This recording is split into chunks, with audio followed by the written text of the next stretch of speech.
자, 93회 전산세무 2급 이론 문제풀이 1번서부터 5번까지 세무회계풀이 시작하겠습니다. 자, 1번부터 갈게요. 1번. 다음 중 회계 정책 또는 회계 추정 변경에 대한 설명으로 틀린 것은, 자, 말 설명 좀 잠깐 쓸게요. 일단 회계 정책 변경 같은 경우는 주로 가치 변경이라든가 아니면은 회사에서 적용하고 있는, 말 그대로 시행하고 있는 정책을 다른 걸로 바꿔준다는 얘기가 이제 주 내용인데, 들어가는 게 이제 주로 들어가는 게 뭐가 있냐면은 첫 번째, 재고 자산의 단가 결정 방법이 이제 시험 문제로 잘 나오실 수 있고요. 재고자산의 단가 결정 방법이라는 거는 뭐 선입선출법을 적용하다가 후입선출법을 적용한다거나 아니면 뭐 이동평균법 적용하고 있는데 선입선출법 적용하거나 요 얘기. 그래서 선입선출법, 이동평균법, 총평균법, 후입선출법 요 얘기에 이제 적용되시는 게 단가 결정 방법이시고요. 그런 걸 변경하시면 회계 정책 변경이라 그래요. 다음, 그리고 두 번째 이제 들어갈 수 있는 게 문제 나오실 수 있는 거. 유형자산에 대한 평가 방법 변경이 있어요. 그래서 유형자산 같은 경우는 원가 모형으로 평가하는 방법도 있고, 다음에 재평가 모형으로 평가하는 방법도 있으시게 되는데, 그때 유형 자산의 평가 방법 변경, 이게 이제 회계 정책 변경에 들어가실 수 있고요. 요거 말고도 뭐 여러 가지가 있으실 수 있는데, 일단 시험 문제 주로 나오시는 건 요 정도. 다음, 그러고 회계 추정 변경이라는 거는 미래에 예상되는 수치를 회사에서 이제 장부에 계상해 놓은 거를 회계의 추정이라 그러시거든요. 그래서 이제 결산이 되시면 이제 어떤 문제 보신 적 있으실 거냐면은 뭐 퇴직급여 추계액에 대해서 이런 문제라든가 아니면은 대손이 발생할 것은 1%로 추정됩니다. 혹은 예상됩니다. 이런 것들. 그래서 그런 것들이 이제 회계 추정 변경이에요. 그래서 대표적으로 들어갈 수 있는 게 뭐냐면은 첫 번째 대손 충당금 이야기, 두 번째 감가상각 이야기, 다음, 그리고 세 번째 퇴직급여 충당부채에 대한 얘기. 그래서 이런 것들이 이제 대표적인 예시로 들어가실 수가 있고요. 감가상각 같은 경우도 사용할 거라 예상되는 기간, 내용연수라 그러시죠. 그 내용연수가 이제 말 그대로 정확하게 써야 되는, 지켜야 되는 기간이 아니라 사용될 거라고 예상되는 기간이에요. 그러다 보니까 쓰다 보면은 그 기간이 늘어날 수도 있고 줄어들 수도 있어요. 뭐 예시 하나 들어드리면은 보통 핸드폰 같은 거 구매를 하시게 되면은 그 핸드폰 몇 년 계약을 하시죠?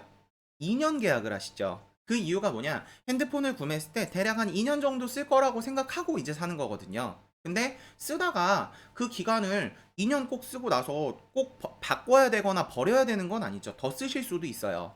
그러다 보니까 내용연수라는 거는 추정, 예상하는 기간인 거지 무조건 적용돼 있는, 지켜야 되는 기간은 아닙니다. 그래서 이 정도 생각을 해주시고요. 세계 정책 변경 같은 경우는 이제 선입선출법 적용하다 이동평균법 적용하는 이런 상태가 되시면은 장부에 이제 반영을 하실 때 소급법으로 반영을 해요.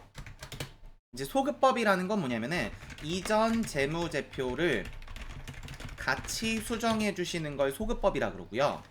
회계 추정 변경 같은 경우는 전진법이라 그래요. 그래서 이전 건 신경 쓰지 말고 올해 바꿨다 그럼 올해, 다음에 올해 바꾼 거 반영하고 내년 거, 그 다음 연도 거, 이런 식으로. 그래서 올해 변경하시게 되면은 올해 적용, 다음 연도 적용, 다음 연도 적용, 앞으로 거 적용을 하시란 얘기예요. 이해되시죠? 그래서 전진법이라는 거는 단기부터 앞으로 반영을 한다. 이렇게 보시면 되고, 마지막 회사에서 회계 정책 변경과 회계 추정 변경을 어떤 걸로 이제 반영할지 구분이 불가능하시게 되면은 회계 추정 변경으로 간주해요. 되셨죠? 변경으로 본다. 괜찮으시죠? 그래서 요 정도 이제 문제가 나오실 수 있어요. 그리고 조금 더 가면은 여기에 이제 오류 수정까지 섞여서 나오시는 경우도 있습니다. 뭐 중요한 오류다 아니면은 중요하지 않은 오류다 이런 얘기가 나오실 수 있는데, 일단 우리 지금 문제는 아니니까. 자, 그래서 1번서부터 이제 답 맞춰볼게요. 자, 1번. 회계 추정 변경은 소급해서, 아니죠? 제가 단기부터 앞으로를 반영한다 그랬죠. 1번 틀렸고요. 2번, 회계의 정책 변경과 추정 변경이 동시에 이루어진 경우는 회계의 정책 변경에 의한 누적 효과를 먼저 계산한다. 요게 이제 말이 이해가 안 되시는 분들은, 제가 아까 회계 정책 변경은 소급법이라 그랬죠. 그러니까 이전 거부터 바꾸셔야 되거든요. 장부가 예를 들어서 올해 이제 21년이에요.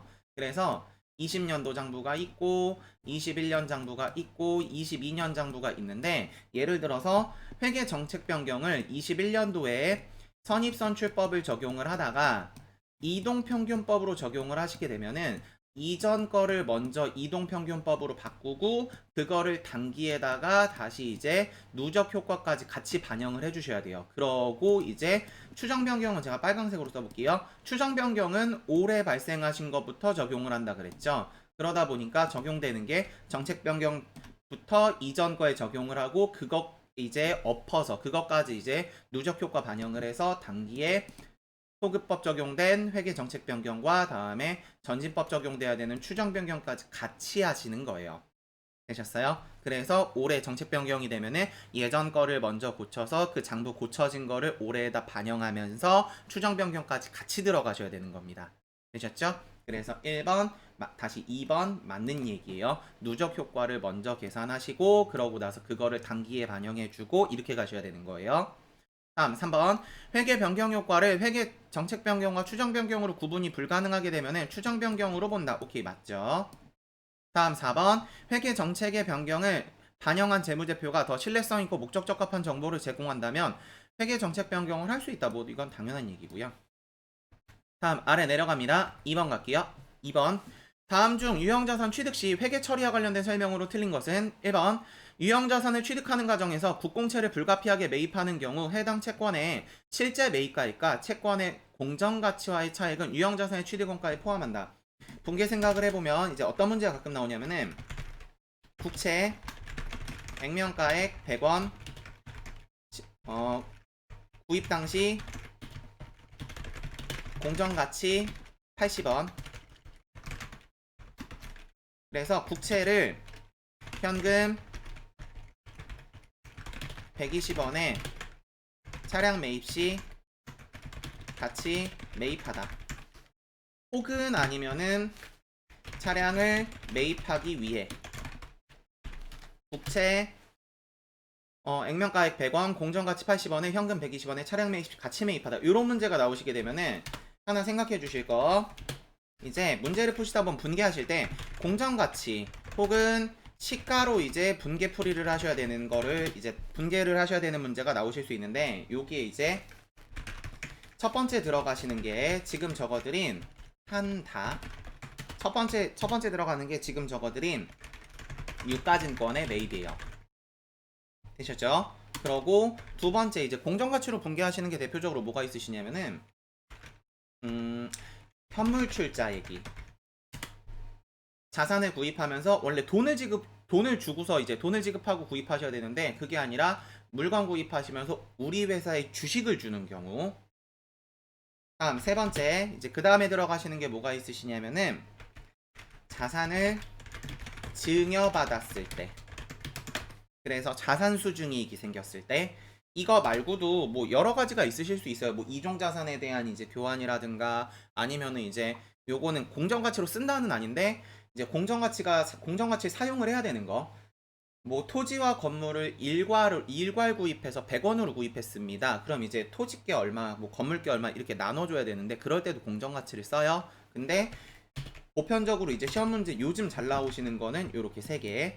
그래서 세 가지는 분개하실 때 공정가치를 쓰셔야 됩니다. 그래서 위에 거 이제 분개를 마저 한번 해보게 되면은 이런 경우에 차량 매입할 때 구입 당시 공정가치가 80원이었죠. 그럼 원래 이 국채는 차량을 매입할 때 사는 게 아니라 그냥 그 외적으로 구입하게 되면은 80원이면 살 수 있던 거예요. 근데 제가 차량을 구입하기 위해 어쩔 수 없이 이 국채를 매입해야 되는 상황이 되기 때문에 80원을 초과하는 40원만큼, 즉 단기매매증권이나 매도가능증권이나 만기보유증권으로 처리해야 되는 국채 80원을 현금으로 120원이나 40원이나 비싸게 주고 샀거든요. 그럴 때는 초과되시는 40원만큼은 구입하는 자산가액에 더해 주셔야 돼요. 여기까지 되셨어요? 그래서 유가증권을 이제 현금으로 구입하실 때는 그 유가증권의 취득원가는 공정가치로 적어주고 다음에 지급한 금액 120원을 오버하는, 120원에서 80원을 빼서 오버하는 40원만큼은 구입하는 자산에 더하여 준다. 되셨죠? 그래서 1번 맞고요. 되셨죠? 다음 2번 건물을 증여로 취득하는 경우 취득원가를 계상하지 않는다. 틀렸죠? 제가 방금 설명드릴 때 뭐라 그랬었냐면은 공정가치로서 분개한다 라고 제가 얘기 드렸었죠. 그래 답안에 가시는 건 2번 틀렸고요. 3번 건물을 신축하기 위해서 사용 중인 기존 건물을 철거하는 경우 철거 비용은 전액 단기 비용으로 처리한다 라고 적혀 있으신데 요거는 이제 지금 문제 같은 경우는 맞는 얘기인데 설명이 이제 두 가지가 되실 수 있어요. 첫째는 구입 당시에 되셨죠? 구입 당시에 토지와 다음에 건물을 같이 일괄적으로 합쳐가지고 100원에 구입을 했다. 근데 건물은 안 쓸 거라서 부셨습니다. 라는 만약에 문제라면은 이제 우리 실기 문제 아마 이 문제가 있던 걸로 기억이 나는데 만약에 이런 문제였으면은 건물 부시는 비용까지도 철거 비용까지도 토지에다가 더해 주셔야 돼요. 되셨죠? 그러고 만약에 철거시 철근이라든가 이런 것들이 발생을 해서 처분을 하시게 되면은 이런 부분은 토지의 원가에서 차감해 주시는 거예요.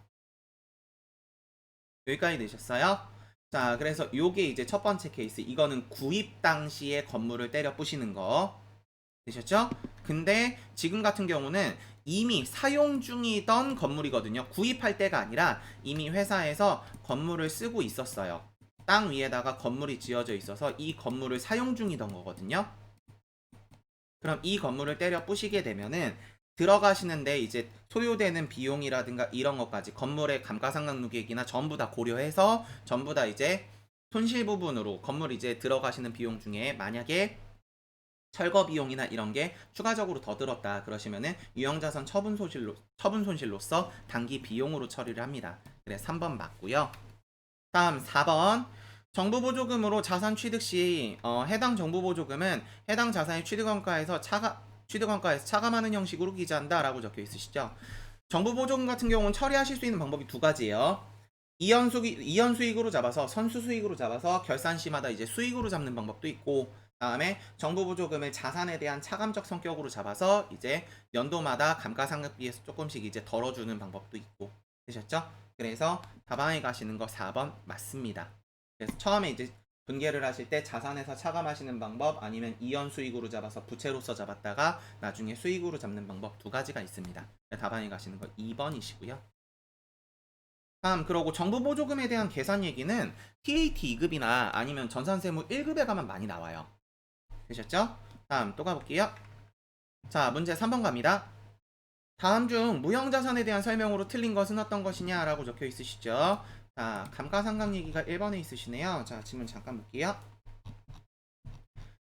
무형자산도 생각하시는 방법은 이제 똑같아요. 유형자산이랑. 그래서 무형자산이나 유형자산의 감가상각은요. 방법이 이제 크게 대표적으로 5가지 정도를 꼽으실 수 있는데 첫 번째 정률법, 두 번째 정액법, 세 번째 생산량 비례법, 네 번째 연수합계법, 다섯 번째 이중체감법. 되셨죠? 그래 정액법, 정률법, 연수합계법, 생산량 비례법, 이중체감법. 되셨죠? 답안에 가시는 거 1번. 유효이자율법 같은 경우는 이제 사채를 발행하셨을 때 되셨죠? 그래서 연마다 이제 상각하셔가지고 현재 가치를 미래 가치로 돌리실 때 쓰시는 게 유효이자율법이신데 전산세무 2급으로는 계산 문제는 아마 나오기가 조금 힘들 것 같아요. 나오기는 해요. 맞죠? 나오기는 해요. 근데 나오기는 조금 이제 힘들지 않을까 싶어요. 되셨죠? 주로 사채 문제는 계산 문제보다는 말 문제가 좀 많이 나오는 편이거든요. 다음 2번 갑니다. 2번 내부적으로 창출한 영업권은 무형자산으로 인식할 수 없다. 오케이. 무형자산 같은 경우 내부적으로 창출하시면은요 취득원가를 신뢰성 있게 측정하실 수 없는 경우가 많으시기 때문에 보편적으로는 인식하지 않습니다. 되셨죠? 내부적으로 창출하는 무형자산 같은 경우는 자산으로 인식하는 게 몇 가지가 존재하는데 그 중에서 이제 개발비가 거의 유일해요. 되셨죠? 그거 말고 개발비 말고 나머지 무형자산은 내부적으로 창출하시면 인정이 안 되는구나 정도 생각을 해주시면 좋고요. 다음 3번 무형자산에 대한 지출로 과거 회계연도에 비용으로 인식한 지출은 그 후에 기간에 무형자산 원가로 인식할 수 없다. 이미 이전에 지출됐던 거죠. 그리고 이미 비용으로 잡았죠. 그래서 나중에 미래에서 이거를 고치실 수는 없어요. 3번 맞고요. 4번 자 무형자산의 상각 대상 금액은 그 자산의 추정 내용연수 동안 체계적인 방법에 의하여 비용으로 배분한다. 뭐 여담 얘기 하나 적어드리면은, 그래서 4번 같은 경우 만약에 상각 방법이 문제에 주어주지 않았다, 문제에 제시되지 않았다, 되셨죠? 그러면은 무형자산 같은 경우는 정액법으로 상각을 합니다. 되셨죠? 요건 하나 기억해 놓으세요. 가끔 결산 문제로 안 나오실 때 있거든요. 그래서 문제를 푸실 때 삼각 방법이 문제에 제시되지 않았는데 그 문제가 무형자산이다. 뭐 꽁지가 권자로 끝나는 영업권, 특표권, 상표권 이런 것들, 그런 거다. 아니면 이제 뭐 개발비 이런 거다. 그러면 이제 무형자산은 정액법으로 생각하는구나. 별말 없으면. 되셨죠? 그래서 급수 올라가시면 법인세를 가시면 이것도 이어져요. 됐죠? 다음, 그래서 다방에 가시는 거 4번 맞습니다. 그래서 합리적인 방법에 따라서, 체계적인 방법에 따라서 비용으로 배분하셔야 됩니다. 다음 아래 갈게요.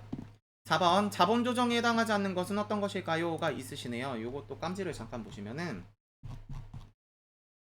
자본 조정에는 크게 이제 제 깜지에 적혀 있는 것 중에, 깜지가 물론 다 적혀 있지는 않아요. 자, 들어가시는 게 뭐가 있으시냐면은 자기 주식,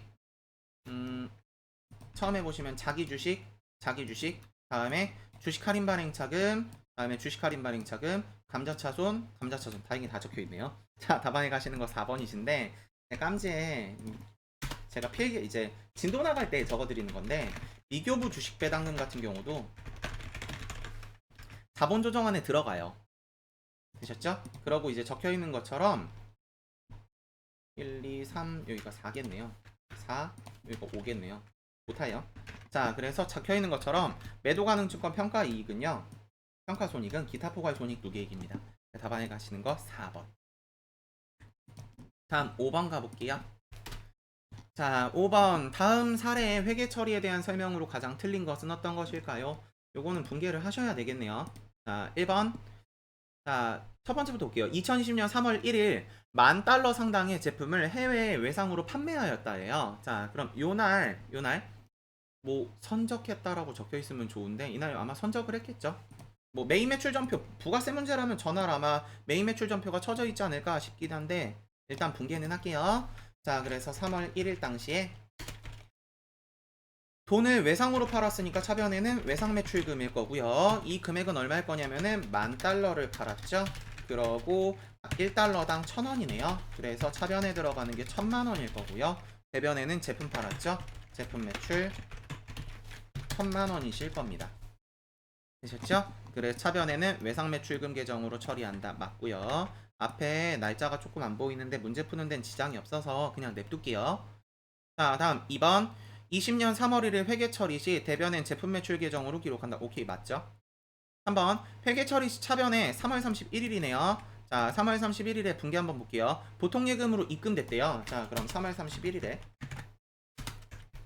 차변에 보통 예금일 거고요. 자, 그럼 얼마가 입금됐냐면은 $10,000가 오늘 환율이 1,050원이죠. 그래서 1,050만원이 입금됐을 거예요. 그러면은 위에 잡혀있던 외상 매출금은 돈 받았으니까 더 이상 필요가 없겠죠. 그래서 없애줄게요. 대변에 외상 매출금 1,000만원. 자, 그러고 대변 자리 50만원이 모자라죠. 그럼 이 50만원 같은 경우는 외화가 시간이 지남에 따라서 실제 돈을 수취하는 외화가 실현이 됐는데 그때 이득을 받죠. 그럴 때 이제 실현 차익 같은 경우는 외환 차익이라고 계정을 적어줍니다.